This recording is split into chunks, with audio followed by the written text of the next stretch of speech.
Bismillahirrahmanirrahim. Assalamualaikum warahmatullahi wabarakatuh. Apa kabar teman-teman semuanya? Semoga dimanapun teman-teman berada, teman-teman senantiasa dalam keadaan sehat walafiat. Alhamdulillah, hari ini kita memasuki pembelajaran Al-Quran Hadis kelas 11, yang mana materi yang akan disampaikan yaitu mengenai bertanggung jawab menjaga amanah. Dengan beberapa poin pembahasan, yaitu menganalisis Quran Surah At-Tahrim ayat 6 dan menganalisis Quran Surah Toha ayat 132, menganalisis Quran Surah Al-An'am ayat 70, menganalisis Quran Surah An-Nisa ayat 36, menganalisis Quran Surah Hud ayat 117 sampai 119, dan yang terakhir yaitu menganalisis hadis Nabi. Nah, untuk selanjutnya silahkan disimak penjelasan dari Ibu. Sebelumnya, kita harus tahu dulu nih, apa definisi dari tanggung jawab dan amanah. Setiap manusia memiliki tanggung jawab dalam menjaga dan melaksanakan amanah yang dipikulnya. Tanggung jawab itu bersifat kodrati. Artinya, sudah menjadi bagian hidup dari manusia bahwa setiap manusia akan diberi tanggung jawab. Nah, tanggung jawab ini adalah bagian yang harus dipikul sebagai akibat dari perbuatan yang dilakukan oleh seseorang. Misalnya, kalian nih sebagai seorang siswa. Berarti, kalian harus menjaga nama baik sekolah dan mematuhi tata tertib. Sedangkan, amanah secara etimologis adalah jujur atau dipercaya. Sedangkan, secara terminologi adalah menyampaikan hak apa saja kepada pemiliknya, tidak mengambil sesuatu melebihi haknya, dan tidak mengurangi hak orang lain. Nah, amanah mengandung pengertian bahwa amanah melibatkan dua pihak, antara pemberi dan penerima amanah. Sikap amanah merupakan salah satu 4 sifat Nabi, yaitu shidiq, amanah, tabligh, dan fatonah. Sikap amanah memiliki dimensi yang luas ya teman-teman, dalam ranah kepemimpinan, seorang presiden terhadap rakyatnya, dan setiap orang pemimpin bagi dirinya sendiri. Lalu, apa aja nih contoh dari sikap amanah? Misalnya, menyampaikan pesan yang dititipkan, menjaga rahasia, dan mengerjakan tugas atau PR juga termasuk amanah ya teman-teman. Nah, selanjutnya kita memasuki materi menganalisis Quran Surah At-Tahrim ayat 6. Sebelumnya, mari kita baca bersama-sama Quran Surah At-Tahrim ayat 6-nya ya. A'udzu billahi minasy syaithanir rajim. Bismillahirrahmanirrahim. Ya ayyuhalladzina amanu qu anfusakum wa ahlikum nara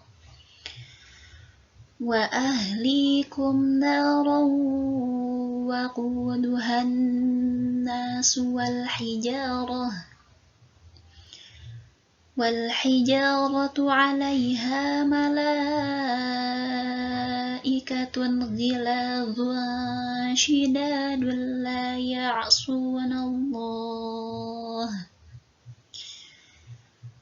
لا يعصون الله ما أمرهم ويفعلون ما يؤمرون. Kemudian kita lihat mufradatnya ya. Yang pertama di kalimah ku, di situ artinya adalah peliharalah. Kemudian waquduha artinya bahan bakarnya. Kemudian giladul artinya kasar, syidadun artinya keras, la ya'suna tidak durhaka, ma yu'maruna artinya diperintahkan. Nah, teman-teman semuanya, ini baiknya silahkan untuk Antuna hafalkan ya, untuk semuanya hafalkan. Dan untuk selanjutnya, kita lihat arti di slide selanjutnya.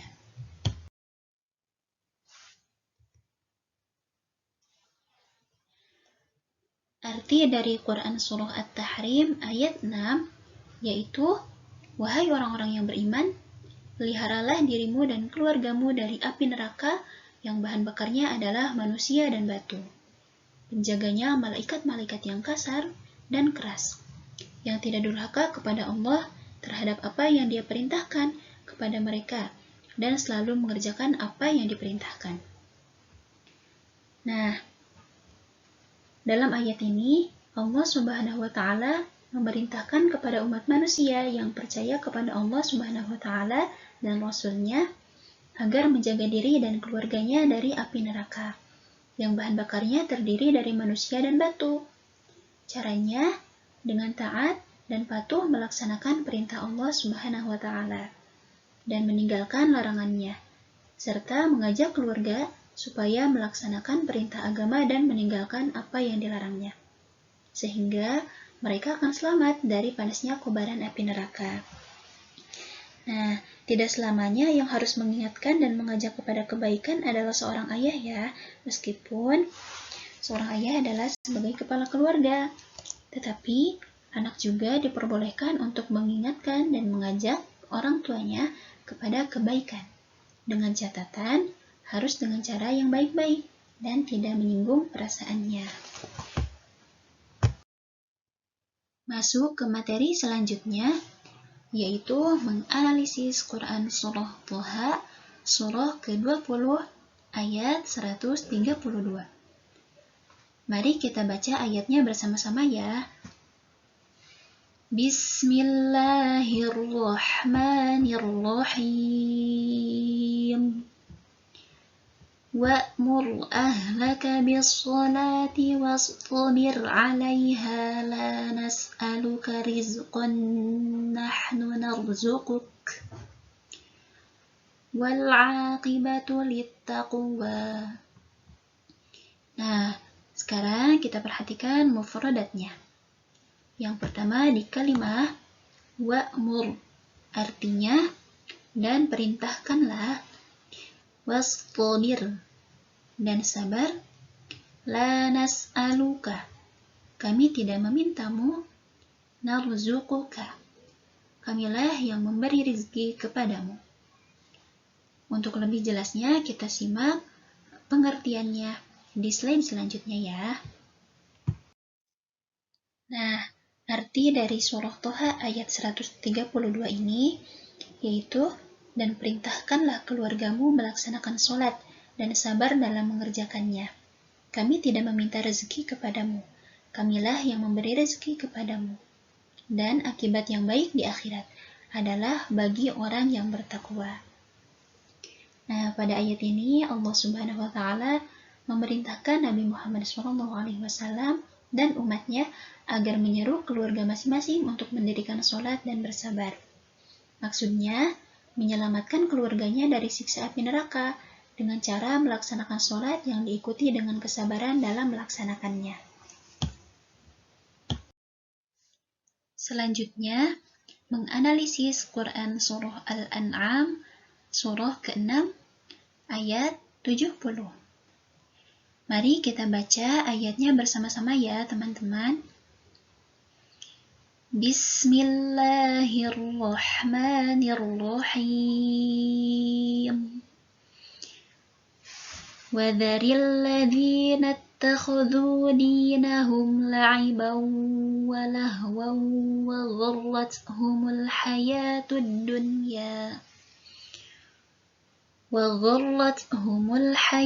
الدُّنْيَا وَذَكِّرْ بِهِ أَن تُبْسَلَ نَفْسٌ بِمَا كَسَبَتْ bima kasabat laisa laha min dunillahi waliyyun wala syafi'un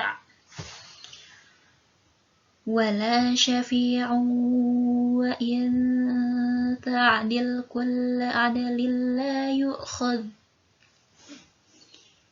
la yu'khadh minha ulaika alladhina ubasilu bima kasabu lahum syarabun min hamimin wa 'adzabun alimun bima kanu yakfurun. Nah, untuk selanjutnya kita perhatikan mufradatnya. Di kalimat pertama yaitu wadhari. Artinya tinggalkanlah.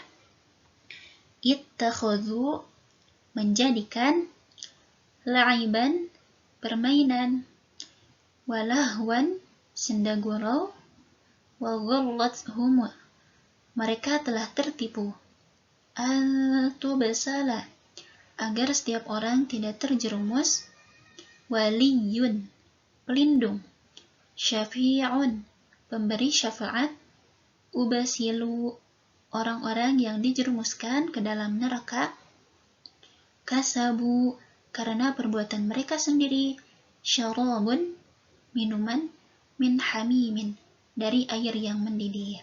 Nah, silakan baiknya untuk antum semua hafalkan ya.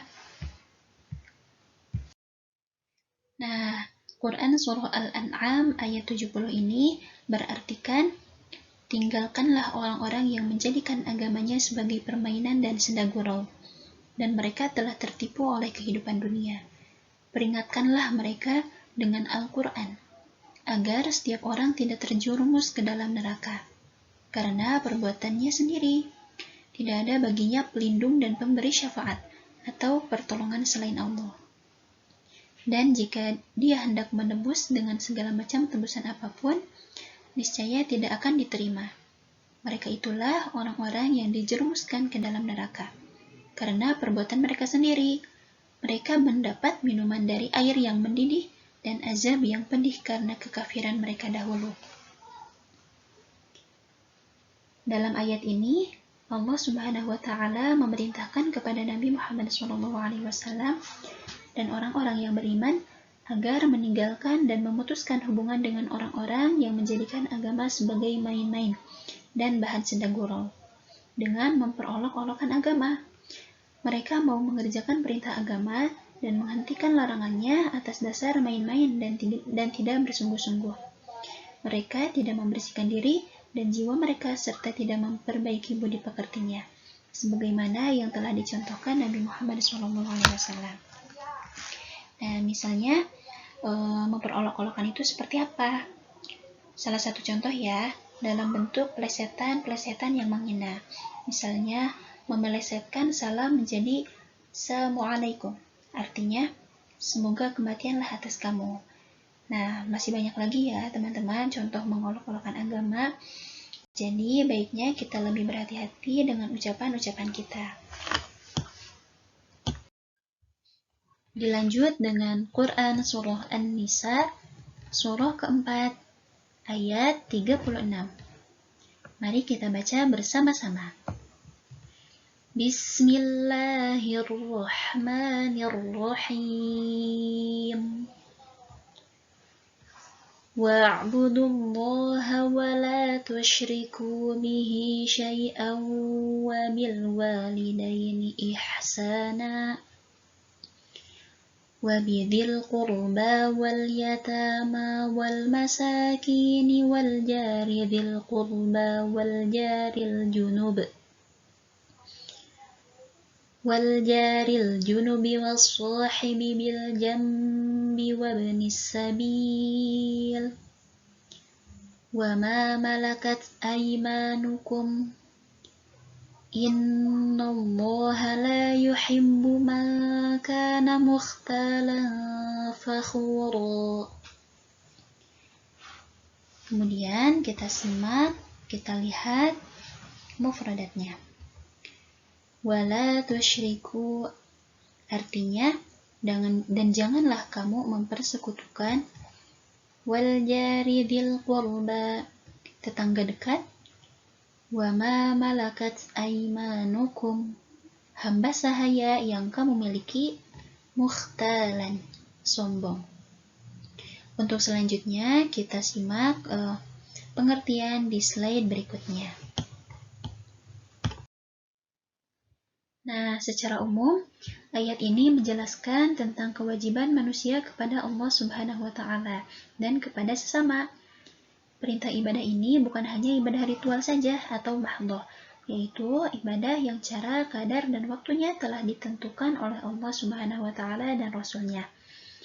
Tapi, ibadah yang mencakup ibadah ghair mahdhah, yaitu semua pekerjaan baik yang dikerjakan dalam rangka hanya untuk memperoleh ridho Allah, bukan karena yang lain. Selanjutnya, dalam ayat ini Allah Subhanahu wa Ta'ala mengatur kewajiban manusia untuk berbuat baik kepada kedua orang tua, kepada karib kerabat, anak-anak yatim, orang-orang miskin, tetangga dekat dan tetangga jauh, teman sejawat, ibnu sabil, dan hamba sahaya yang kamu miliki. Nah, di akhir ayat ini Allah Subhanahu wa Ta'ala juga menegaskan bahwa Dia tidak menyukai orang-orang yang sombong dan membanggakan diri. Dilanjut dengan menganalisis Quran surah Hud, yaitu surah ke-11 ayat 117 sampai 119. Mari kita baca bersama-sama. Bismillahirrahmanirrahim. Wa ma kana rabbuka liyuhlikal qura bizulmin wa ahluha muslihun.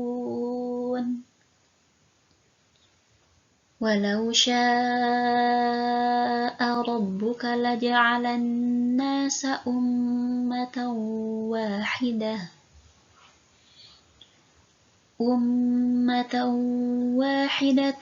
wa la yazaluna mukhtalifin illa man rahima rabbuka walidzalika khalaqahum wa tammat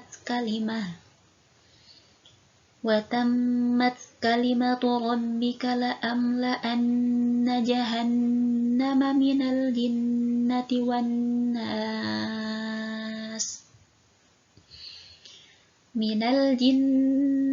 wan nasi ajma'in. Nah, sekarang kita perhatikan mufradatnya. Liyuhlika artinya membinasakan. Wala yazaluna, selama mereka, mukhtalifina, berselisih pendapat, marrahima, orang yang diberi rahmat, watammat, telah tetap, la'anna, aku pasti akan memenuhi. Nah, silahkan untuk antum semua hafalkan ayat dan mufradatnya. Nah, pada Quran Surah Hud ayat 117, Allah Subhanahu wa Ta'ala menjelaskan bahwa Dia tidak akan membinasakan suatu negeri selama penduduk negeri itu masih suka berbuat kebaikan, tidak suka berbuat zalim, tidak suka mengurangi kadar timbangan, sebagaimana kaumnya Nabi Shu'aib. Tidak melakukan perbuatan LGBT, sebagaimana umatnya Nabi Lut. Tidak patuh, kejam, dan bangis seperti halnya zaman Fir'aun. Yang demikian itu adalah suatu kezaliman. Nah, lewat ayat ini kita jadi teringat ya teman-teman dengan bencana-bencana yang akhir-akhir ini menimpa Indonesia. Mulai dari pesawat jatuh, banjir, angin ribut, dan tanah longsor.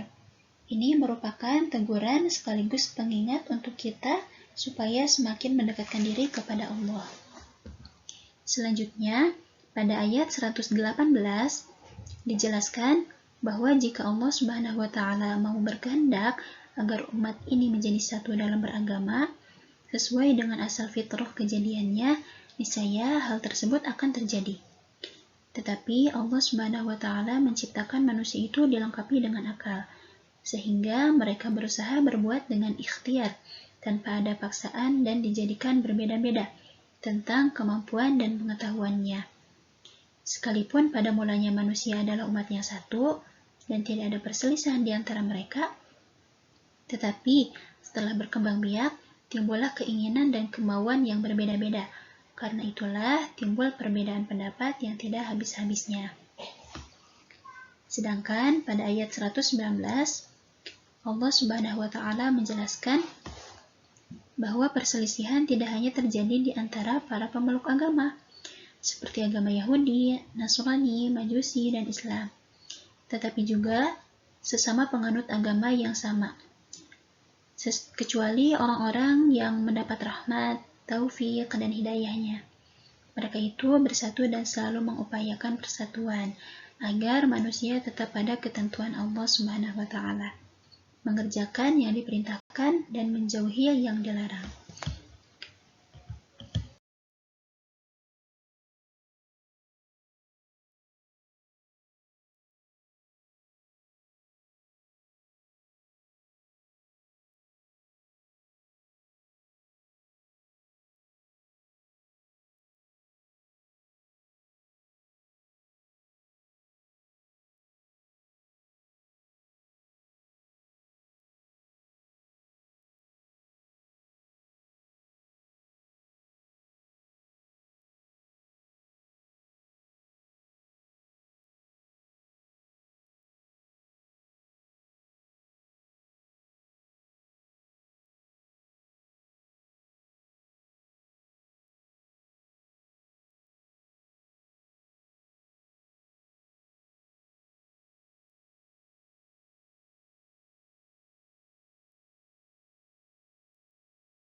Nah, dicukupkan sekian pembahasan kita pada pertemuan kali ini. Semoga dapat dipahami ya teman-teman semuanya. Saya tutup dulu dengan pembacaan hamdalah dan doa kifaratul majelis. Alhamdulillah.